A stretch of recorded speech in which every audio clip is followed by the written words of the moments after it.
So I went to the pawn shop, and I have a 1500 watt inverter here. I wanted to go there and see if I could find a 2000 or 2500 watt or something bigger, because this air compressor struggles to run at I don't know, 1500 watts. It'll do it sometimes, sometimes it won't. It just kind of maxes it out, and the inverter doesn't really like that. So instead of the inverter, what I actually found was this little tank that runs off a 12 volt power source. And I don't really run air tools or anything off air.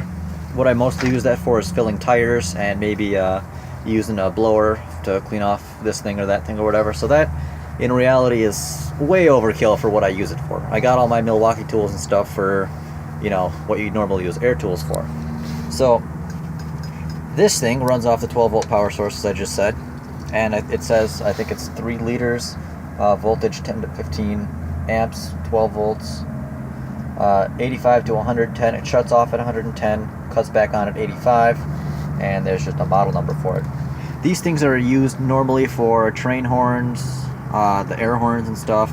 Otherwise, some people have used them for their air ride suspension or off-road this thing or that thing or whatever. But I'm going to try it as mobile air. It's got 4 little mounting brackets on the bottom. That one's bent a little. That I can just bolt it to somewhere. Maybe the side of the thing there, and just have it out. But all it came with was that. So I've gotten a couple of adapters and a regulator for it, and it also came with like 25 feet of extra hose, even though I already have a ton here. So that's fine, free hose. Nobody's complaining there. So I'm going to get this all put together and try it out. And obviously, I'm not expecting a ton of performance, but as long as it pushes enough air to fill tires, that works perfectly fine for me. So that is what I'm going to be doing today. And as usual, either use thread paste or Teflon tape or sealant or something on these, just because that's what, you know, you don't want air leaking out, just wasting energy basically. It came with a nice fused connection already, but I'll probably put my own on there.